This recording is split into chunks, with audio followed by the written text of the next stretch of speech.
युधिष्ठिर ने कहा, अर्जुन, कर्म के अनुसार फल मिलता है, तो जो त्रेता में भगवान ने किया था अपने कर्म को भोगने के लिए, उसका हिसाब बराबर करने के लिए मारा। आज के समय में लोग कहते हैं कि हम पूजा करते हैं, कष्ट होता है। बात बताएं, हमने एक लेख पढ़ा था रामकृष्ण परमहंस जी का, जो काली जी के पुजारी थे, और माता काली साथ में बैठ करके उनके भोजन करती थी, इतने बड़े साथ, और उन्हें गले का कैंसर हो गया था। तो उनके शिष्यों ने कहा कि गुरुदेव, आप काली जी के इतने बड़े पुजारी हैं, ये क्यों नहीं कहते हो कि आपका एक कैंसर ठीक कर दे? तो गुरुदेव ने कहा कि जो कुछ हमने कर्म किया है उसका हिसाब किताब इसी समय हो जाना चाहिए। अगर वो ठीक कर देंगी तो जो मुझे भोगना वो रह जाएगा, और उसका ब्याज बढ़ करके फिर से आगे भोगना पड़ेगा। तो जो कर्मों का फल है उसे भोगना ही पड़ेगा, कितना भी प्रयास कर लो, लेकिन कर्म का लिखा हुआ मिट नहीं सकता। व्यक्ति कर्म करने में तो अपनी मनमानी कर लेता है, जो मर्जी हो करो, लेकिन फल भोगने में मनमानी करके दिखाए तो हम समझें। कर्म करने में मनमानी करते रहो, और जब फल भोगने का नंबर आएगा तब सोचोगे कि परमात्मा हमको कष्ट दे रहा है, यार अच्छा कर नहीं पाए पूरा जीवन, तो फल कहाँ अच्छा मिलने वाला है। कन्हैया परमधाम को गए, युधिष्ठिर ने जैसे इतनी बात सुनी, तत्काल परीक्षित को बुला करके उसकी परीक्षा करी हर तरीके से। क्यों? नीति निपुण चाहिए नृप पालक प्रजा महा, देश शत्रु के आगे करे न म्यान कृपा। महाराज, शासक ऐसा होना चाहिए जो अपने देश की रक्षा कर सके। ऐसा शासक भी नहीं होना चाहिए कि अपने देश को दूसरे के हवाले करते ले जाओ, जो मर्जी हो करो।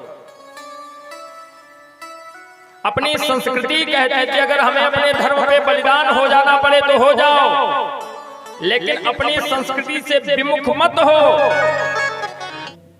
परीक्षित की हर तरीके से परीक्षा किया, नीति शास्त्र में निपुण है युवराज परीक्षित। तत्काल बिना कुछ सोचे समझे, बिना विचार किए उनको सिंहासन पे बिठा दिया, राज तिलक कर दिया, और द्रौपदी के साथ में महाप्रयाण के लिए चले गए। हिमालय में जाकर के एक एक पांडवों ने अपने शरीर को बारी बारी से त्याग कर दिया। इधर जब परीक्षित राजा हुए, हस्तिनापुर की जितनी प्रजा है सब गुणगान कर रही है। क्यों? जैसी मर्जी होती है, नहीं अब हम राजा हो गए तो पैदल नहीं चलेंगे। छोटा सा पद पाने के बाद में लोगों के अंदर इतना अहंकार आ जाता है कि फिर क्या पूछना, मुड़ करके देखते भी नहीं, गरीब नीचे पड़ा तो पड़ा रहने दो। पद पाने के बाद में एक बार गरीब के बगल में बैठ करके देखो कि इसकी अनुभूति क्या होगी आपको। लेकिन गरीब को लोग गिरती हुई दीवार समझते हैं कि ऐसा ना हो बगल बैठ जाके हमारे ऊपर ही गिर। ये कोई सोचता ही नहीं है। शासक ऐसा ही होना चाहिए। राजा परीक्षित क्या करते हैं कि रात्रि में कभी भिक्षुक बन करके निकल पड़ते हैं, कभी गुप्तचर बन करके निकल पड़ते हैं। हर तरीके से ये पता करते हैं कि कहीं हमारी प्रजा को कोई तकलीफ तो नहीं है। और आजकल के समय में ऐसा चल रहा है कि पता लगा अगर ये उनके हैं तो फिर इधर नहीं काम होना है, उधर है तो उधर। ये सब चीजें गलत हैं। हमसे जो हो पाए महाराज, क्यों? हमने ये देखा है कि एक पत्थर की मूर्ति होती है, आपने देखा होगा चौराहे पर रखी होती है। पत्थर की मूर्ति आप लेकर के आते हैं और उसकी पूजा करके एक बार मंदिर में रख देते तो भगवान हो जाता है। हो जाता नहीं हो जाता है? हो जाता है। एक बार आप पत्थर की मूर्ति ला करके जो चौराहे पे रखी है उसकी पूजा करके मंदिर में रखते तो भगवान हो जाता है। लेकिन इंसान प्रतिदिन मंदिर जाता है लेकिन वो इंसान नहीं बन पाता है। प्रतिदिन मंदिर जाकर के इंसान नहीं बन पाता और एक पत्थर मंदिर में जाकर के महाराज भगवान बन जाता है। इंसानियत समाप्त हो गई। ऐसा नहीं होना चाहिए। परीक्षित जितना कर्तव्य हर तरीके से ये करते कि मेरी प्रजा को कोई दुख ना हो। एक दिन बैठे हुए सोच रहे थे कि यहाँ तो सारी प्रजा हमारी सुखपूर्वक जीवन व्यतीत कर रही है, लेकिन जो जंगल में रहने वाले हैं संतगण, कहीं उनको कोई तकलीफ ना हो रही हो। अगर उनको कोई तकलीफ हुई तो मुझे अधोगति हो जाएगी। किसकी तरीके से? महाराज दशरथ के तरीके से। अब उदाहरण के तौर पे आप लोग ये सोचिए कि जिसका लड़का जगत का मालिक हो, पूरे संसार का मालिक जो है, जिसका लड़का पूरे संसार का मालिक हो और उसको अधोगति हो जाए, उसका मोक्ष ही ना हो। जब राम जी वापस हुए हैं 14 वर्षों के बाद में, एक निजात पक्षी जिसका कोई मतलब ही नहीं है, गिर जटायु का जाकर के अंतिम संस्कार करते हैं और पिताजी नरक में पड़े हुए हैं, मोक्ष नहीं हुआ। जब वापिस हुए तब जाकर के गया में पिंडदान किया है, तब दशरथ को मोक्ष हुआ। परीक्षित सोच रहे हैं कि कहीं उनकी तरह हमारी भी दशा ना हो जाए। क्यों? वाल्मीकि में एक आती है कथा, मानस में तो वैसे दिए हैं लेकिन वाल्मीकि में पूर्णतया दिए हैं कि महाराज दशरथ को मोक्ष क्यों नहीं हुआ। ये चक्रवर्ती सम्राट होते हुए भी जंगल को नहीं गए, संतों का हाल लेने के लिए नहीं गए, और उधर इलवल और वातापी नाम के 2 राक्षस आ गए जंगल में। क्या करते हैं कि दोनों संत बन जाते हैं। सबसे बढ़िया काम 2-4-10 मुकदमा में दाढ़ी रखाओ, काम खत्म। इसीलिए तो और अविश्वास फैल रहा है। अगर ऐसे ही रहा तो संतों का सम्मान ही बंद हो जाएगा। हमारे संत बन करके जाते हैं और संतों को निमंत्रण दे जाते हैं कि हमारे यहाँ पर आपका निमंत्रण है, आकर के भोजन करिएगा। जब संत भोजन करने के लिए आते हैं तो इलवर जो है वो वातापी को काट करके भोजन में मिला देता है उसके मांस में, और मिला करके सब संतों को खिला देता है भोजन बनाकर। संत जान नहीं पाते माया को। जब भोजन कर लेते हैं संत, तब आकर्षण मंत्र का जाप करके कहता वातापी भाई बाहर आओ। जैसे आकर्षण मंत्र का जाप करता महाराज, सब संतों का पेट फट जाता है और वातापी बाहर निकल आता है। दोनों मिलकर के संतों के मांस का भोजन करते हैं और हड्डियां जो हैं इकट्ठा कर रहे हैं। इतनी हड्डियां हो गई, उसका वर्णन तो गोस्वामी जी ने भी किया है। अस्थि समूह देखी रघुराया, अस्थि समूह देखी रघुराया, अस्थि समूह देखी रघुराया। पूछा तब मुनिहार बताया,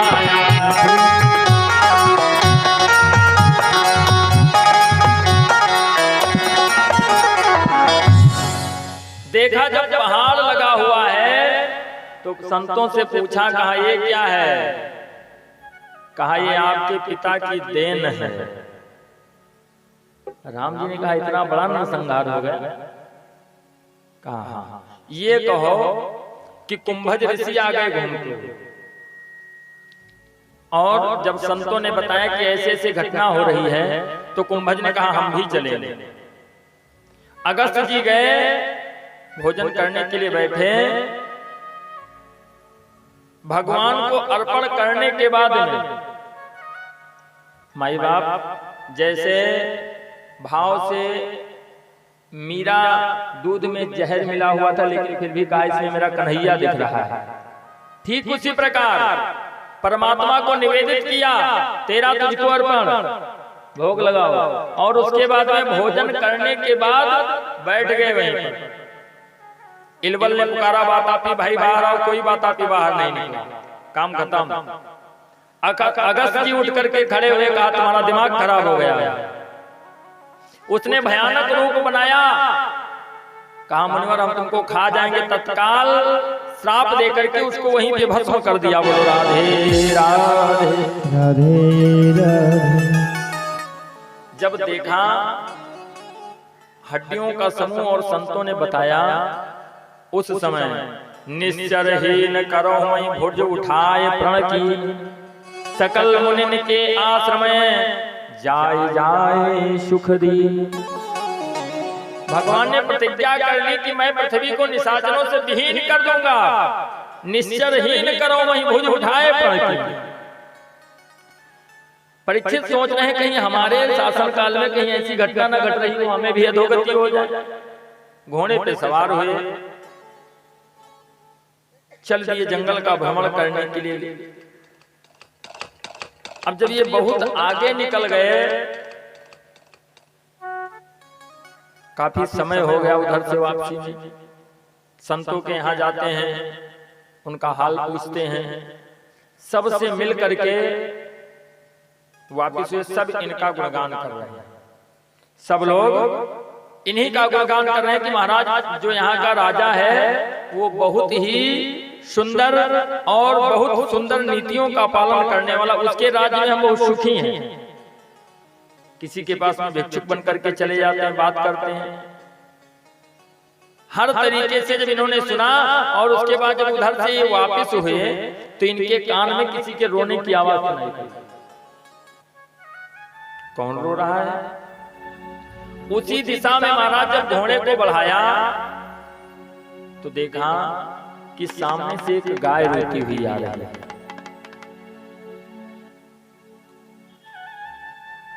आज के समय में नहीं हो पाता, सेवा नहीं करते हैं लोग। समस्त देवताओं का वास होता है गौ के अंदर, और गौ के गोबर में माता लक्ष्मी का वास होता है।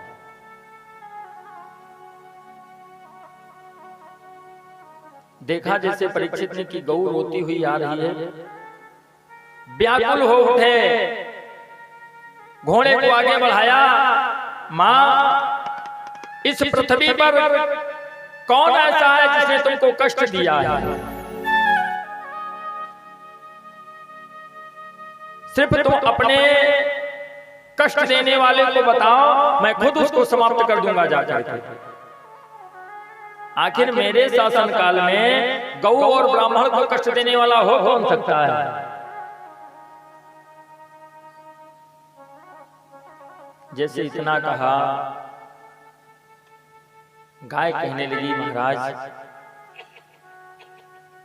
मैं गाय नहीं हूँ पृथ्वी पति, मैं गाय नहीं हूँ पृथ्वी पत, गाय नहीं हूँ पृथ्वी पत, मैं ही पृथ्वी कहलाती हूँ।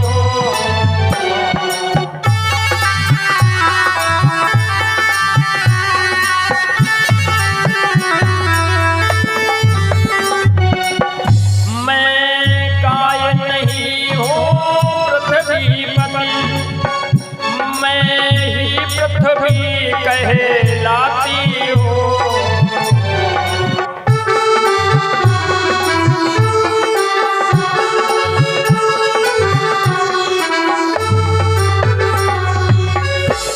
अपनी निर्बलता को लख कर, अपनी निर्बलता को लख कर, अपनी निर्बलता को लख कर, संसार छोड़ कर जाती हो।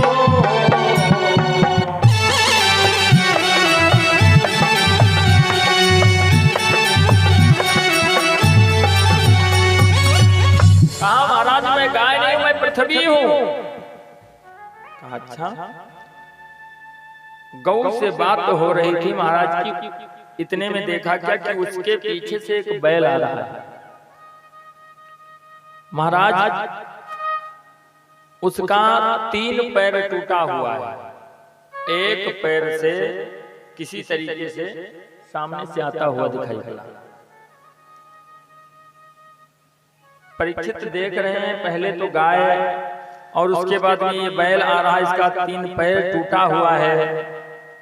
आखिर कौन यहाँ पे आ गया जो कष्ट दे रहा है। फिर उसके पीछे क्या देखा कि एक नाटे कद का व्यक्ति आ रहा है, काला काला, काले वस्त्रों को पहने हुए है, एक हाथ में 2 बुजुर्गों का सिर पकड़े हुए खींच रहा उनको जमीन पर, एक हाथ में मूसल लिए हुए है और 16 श्रृंगार किए हुए एक युवती को अपने कंधे पे बिठा करके आ रहा है।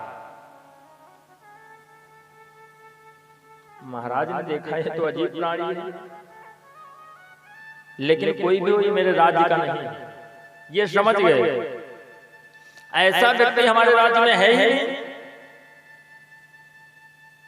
सामने जैसे पहुंचता है, परीक्षित ने कहा तुम कौन हो? उसने कहा देखो ये जो सामने तुम्हारे खड़ा रो रहा है इसको मैंने ही मारा है। जैसे इतना कहा, परीक्षित ने अपने धनुष पे बाण का संधान कर लिया, कहा तुम्हारी मौत बिल्कुल आ गई। कहा वो तो ठीक है, लेकिन पहले ये तो सुन लो कि हम आए कहां से हैं। हो सकता है सामने वाले का बिना परिचय जाने महाराज उस पर वार नहीं करना चाहिए। अभी एक घटना घटी गांव में, पता लगा कि उनके बहुत खास रिश्तेदार थे, बाहर से आए थे, वो पहचान नहीं पाए और उसी में कहीं विवाद हो गया, बहुत ज्यादा मार दिए उनको। बाद में पता लगा कि ये तो हमारे रिश्तेदार हैं। तब बुला करके चाय नाश्ता हुआ हैं? तो सामने वाले का महाराज पहले परिचय जानना चाहिए। कौन हो? ब्रह्मा ने भेजा है मुझको और कलयुग नाम हमारा है। कोई छोटी मोटी परमिशन लेकर के नहीं आया हूं महाराज, हाई कमान से परमिशन लेकर के आया हूं। मेरा नाम कलयुग और मुझे ब्रह्मा जी ने भेजा है यहाँ पर। द्वापर समाप्त हो रहा है, अब मेरा शासन होगा। कहा जो बुजुर्ग हैं इनका, जिनका केस पकड़े हो, घसीट रहे हो, ये कौन है? कहा ये हमारे माता पिता हैं। कहा अरे वाह। कहा और ये जो कंधे पे स्त्री बैठी हुई है श्रृंगार की, कहा ये हमारे श्रीमती जी आए। कहा अच्छा, इसको तुमने क्यों मारा? बैल को? बैल को धर्म का प्रतीक मानते हैं भगवान शिव, इसीलिए बैल की सवारी करते हैं। कहा ये धर्म है और महाराज मेरे शासन में धर्म नहीं रहेगा, इसको जाना चाहिए। यहां से मुझे शासन नहीं दे रहा, इसलिए मैंने इसे मारा है। परीक्षित ने कहा बिल्कुल गलत किया। क्यों? जब तक मेरा शासन पृथ्वी पर यह धर्म न जाने पाएगा। कहा जब तक मेरा शासन है तब तक धर्म यही रहेगा। तो कलयुग ने कहा अगर ना हो तो हम जाकर के ब्रह्मा जी से कह दें कि भाई महाराज परीक्षित हमको रहने की जगह नहीं दे रहे हैं। परीक्षित ने कलयुग से कहा कि तुम भी रहो और धर्म भी रहे। कहा नहीं हो सकता है। एक म्यान में जैसे 2 तलवारें नहीं रह सकती हैं, वैसे एक राज्य में 2 राजा नहीं रह सकते हैं। धर्म भी रहेगा और हम भी रहेंगे, ये तो नहीं होगा। बंटवारे के समय भी यही हुआ था महाराज। उस समय सोचना चाहिए, ना सोच करके आज आंसुओं की बारिश हो रही है। उस समय अगर सोचा गया होता तो आज शायद रोना ना पड़ता। जो सिर पे हाथ रख करके रो रहे हैं कि हमारे साथ गलत हुआ है, तो गलत तो अपनों ने ही किया। परीक्षित भी गलत करने जा रहे हैं। चलो ठीक है, अगर आ गए हो तो हम तुम्हें जगह दे देते हैं। 4 कमरे दिए। द्यूतम पानम स्त्रिया सोना यत्रा धर्मश्चतुर्विधा। कहां? जहां पे जुआ खेला जाता हो, द्यूतम। दूसरा स्थान पानम, जहां पे मदिरा बनती हो, बिकती हो, पी जाती हो। और जहां पे हिंसा होती हो, जानवरों का वध होता हो, वहां पर। और जहां पे स्त्रियों का प्रपंच हो, फालतू की बातें हो, वहां पे जाकर के कलयुगवास हो। फालतू की बातें, जहां पे धार्मिक बातें वहां नहीं, जहां फालतू की बातें हो महाराज। 4 कमरे दिए। रोने लगा पैरों में गिर करके, महाराज अभी तो इतना बड़ा परिवार, कहां कैसे रहेंगे हम। तो परीक्षित ने कहा अपना कोई गुण बताओ तुम, कि तुम्हारे अंदर गुण क्या है। तो कलयुग ने कहा हमारे अंदर गुण ये है कि कलयुग केवल नाम आधारा। कलयुग में क्या होगा कि नाम का आधार होगा। हजारों वर्ष तपस्या करने की कोई जरूरत नहीं है। सोचने पे पाप नहीं लगेगा, करने पे लगेगा। और प्रेम से, कितना भी कर्म गलत हो लेकिन प्रेम से भगवान का नाम ले लिया जाए। कलयुग केवल नाम आधारा। सुमिरी सुमिरी नर उतर पारा। कलयुग केवल नाम आधारा। सुमिर सुमिर सब उतर पारा।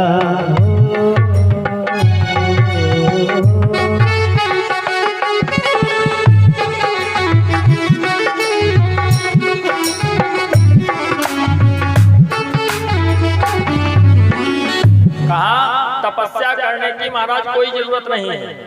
कलयुग में क्या है कि बस तुम्हारे पास ना ज्यादा समय हो तो समय निकालने की भी जरूरत नहीं है।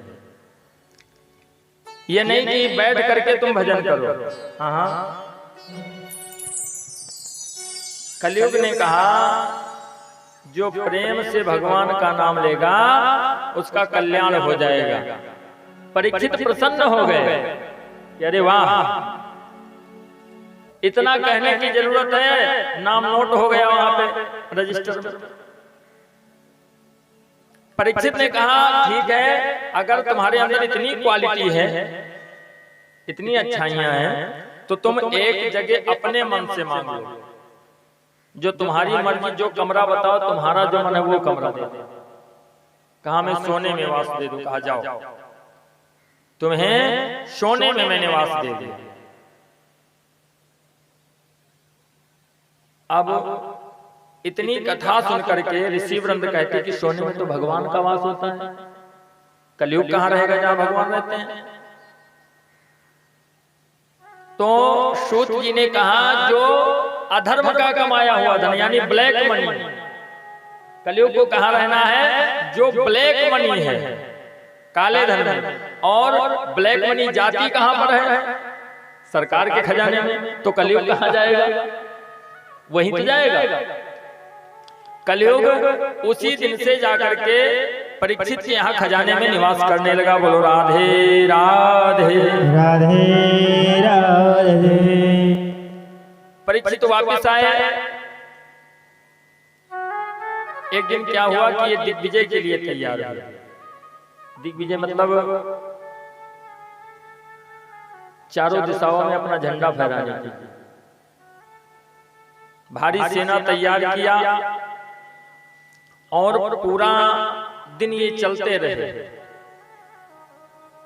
अचानक इनको सामने एक मृग दिखाई पड़ा। मृग सुंदर है, उस पे बाण छोड़ा, वो भगा और ये भी उसी के पीछे लग गए। सैनिक जितने थे वो सब पीछे छूट गए। अब ये चले गए तो इनको वापसी में रास्ता ही नहीं मिल रहा है।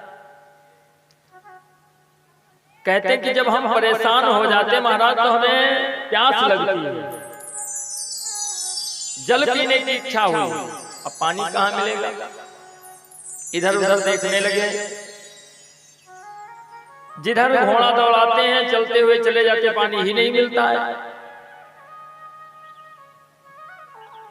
दूर से इनको एक आश्रम दिखाई पड़ा।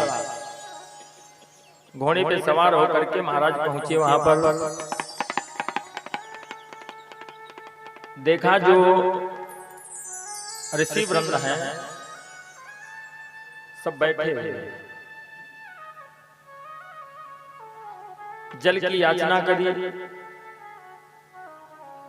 कोई जवाब इनको नहीं मिला। बुद्धि इनकी भ्रमित है। क्यों?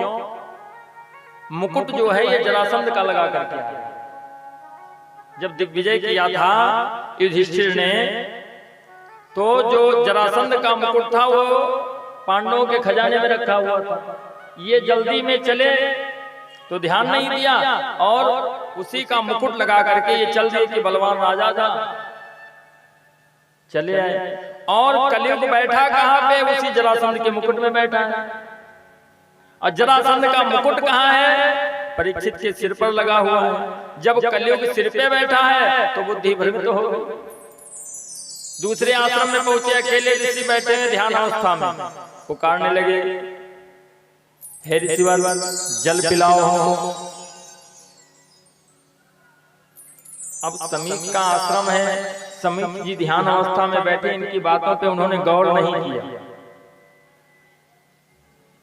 2-3 बार कहा, फिर ये सोचते कि देखो कितना बड़ा ढोंगी साधु है। नकली को असली मान लिया तब भी बुराई है, और असली को नकली मान लिया तब भी बुराई है।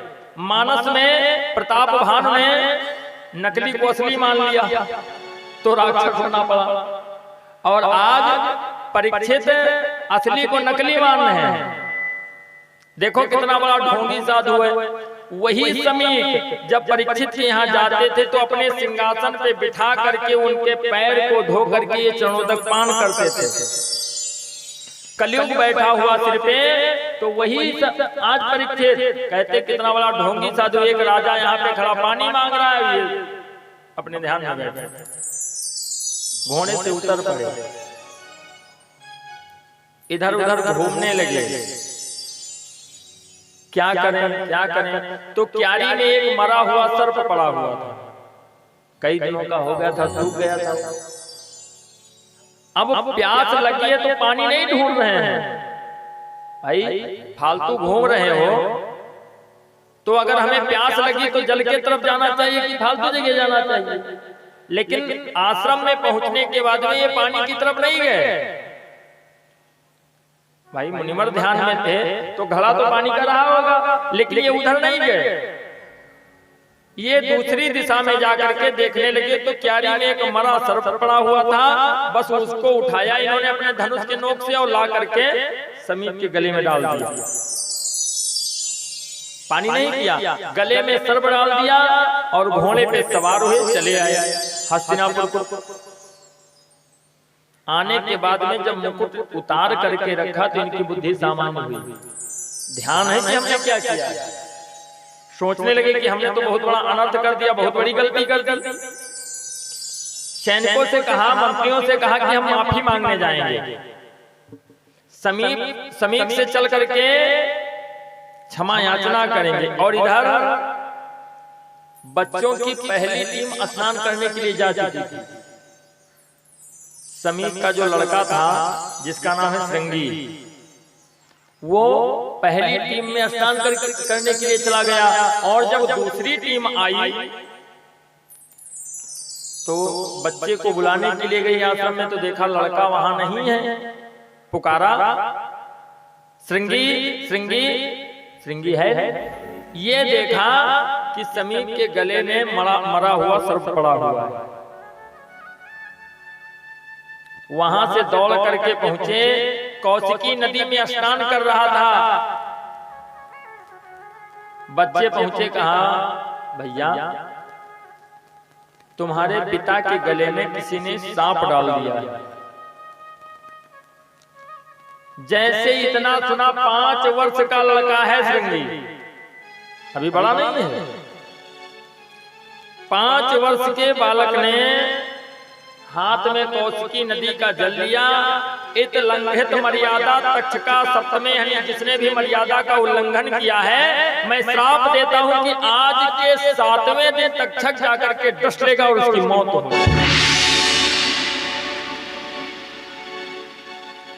श्राप दे दिया।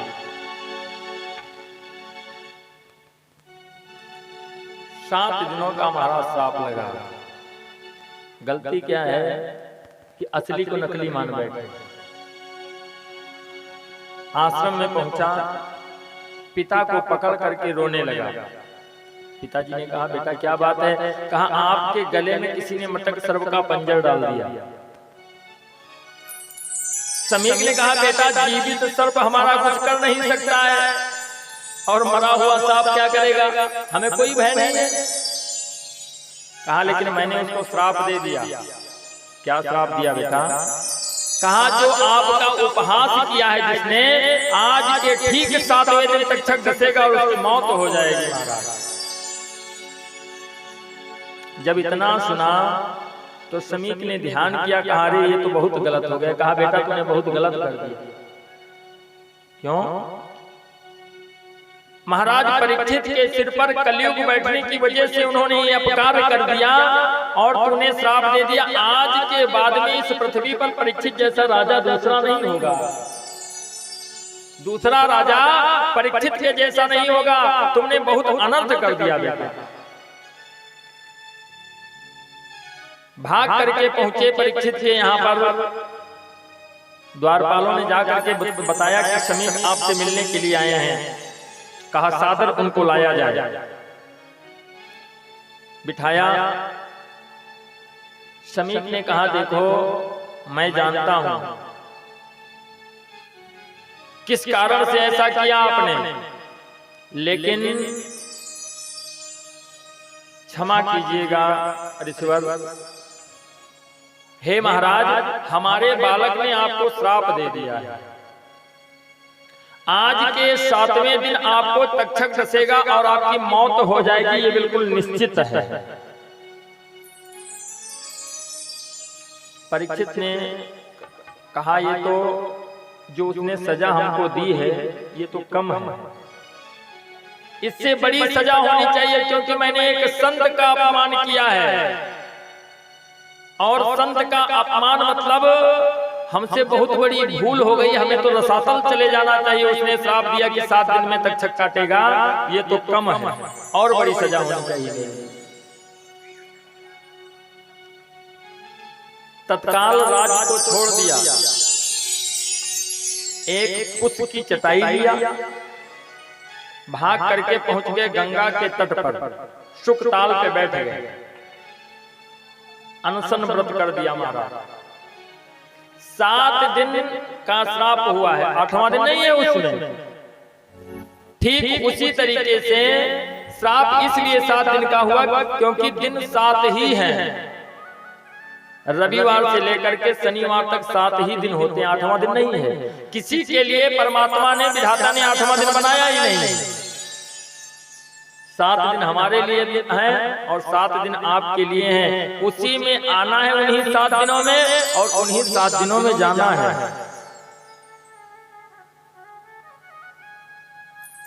होना क्या है, रविवार को जन्म हुआ, ये जिंदगी हमारी कैसी है। रविवार को जन्म हुआ, सोमवार को बचपन बीता, मंगलवार को गुरुकुल की शिक्षा पूरी हुई, बुधवार को युवा अवस्था आई, तरुणाई आ गई। बृहस्पतिवार को विवाह हुआ, शुक्रवार को बच्चे हो गए, शनिवार को हार्ट अटैक हुआ, काम खत्म, मामला फिर से वही आ गया।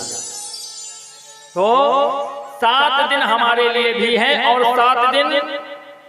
अच्छा, ये अनुभूति करें आप लोग कि आज के समय में अगर पता लग जाए, डॉक्टर साहब ये कह दें कि आपके दादाजी 7 दिन रहेंगे, तो आप क्या करेंगे? हर व्यक्ति की समस्या सिर्फ ये है कि उसे भगवान नहीं दिखाई देते हैं। जब ऐसी स्थिति बनती, डॉक्टर साहब कह देते मेडिकल कॉलेज में ले जाइए, ये 6-7 दिन रहेंगे, तो क्या करेंगे? कहेंगे ऐसा है कि बॉम्बे वाले चाचा को फोन कर दो आकर के देख लें, दिल्ली वाले अंकल को फोन लगा हुआ करके देख लें, रिश्तेदारों को बुलाएंगे क्यों? देख लें आकर के, जबकि मृत्यु कट सत्य है, कोई बात नहीं पाएगा, लेकिन रिश्तेदारों का जमाकड़ा हो जाएगा और कहेंगे जो खाना पीना चाहे इनको खिला पिला दो, क्यों? 7 ही दिन रहना है। परीक्षित राजा थे तो क्या उनके पास रिश्तेदारों की कमी रही होगी? तमामों रिश्तेदार थे, लेकिन किसी भी रिश्तेदार को उन्होंने बुलाया नहीं और ना ये सोचा कि अब हमारी 7 दिन की जिंदगी है तो हम कुछ खा पी लें। अनशन व्रत कर दिया, कुछ नहीं खाएंगे। पहुंच गए गंगा के तट पर, 7 दिनों में मृत्यु हो जाना है तो उसकी व्यवस्था सोचना पड़ेगा। क्या करें? जाना हमको भी 7 दिन में, लेकिन हम नहीं सोचते हैं कि हम क्या करें। और परीक्षित को जब जाना है 7 दिन में, तो सोच रहे हैं कि क्या करें। जिसको पता लगता है कि परीक्षित को श्राप हो गया, 7 दिन में तक्षक दृष्टि लेगा, वो भागता हुआ पहुंचता। तमामों संतों के, ऋषियों की सब भीड़ लग गई वहां, तमामों लोग खड़े हुए, लेकिन कोई बांट नहीं सकता है मृत्यु को, मरना परीक्षित को ही पड़ेगा। क्या करें, कैसे मुक्ति होगी? इतने में 16 वर्षीय सुखदेव जी का आगमन होता है। बोलो सुखदेव भगवान की जय, बोलो बांकी बिहारी लाल की जय। सुखदेव जी पहुंचे, लंगोटी लगी हुई है, हाथ में कमंडल लिए हुए पहुंच गए। समस्त ऋषियों ने अभिवादन किया उनका। सुखदेव जी को सुंदर आसन देकर के परीक्षित ने बिठाया और अपने स्वार्थ के लिए प्रश्न नहीं किया। कहा, ये बताइए मुनिवर कि मरने वाले को क्या करना चाहिए? कहा कि मरने वाले को क्या करना चाहिए? मरना सबको है, तो ऐसा कोई उपाय बताओ कि जिससे सबका कल्याण हो। कहा, हमारे पास 7 दिन हैं। सुखदेव जी ने कहा कि राजा खटवांग को जब पता लगा कि हमारी जिंदगी 1 मुहूर्त की बची है, बस 1 मुहूर्त की जिंदगी बची, क्या करें? तो भाग करके पहुंचे और सरयू में खड़े होकर के सरयू के जल को अंजलि में लिया और अपने आप को भगवान पे समर्पित कर दिया। बोलो राधे राधे राधे राधे।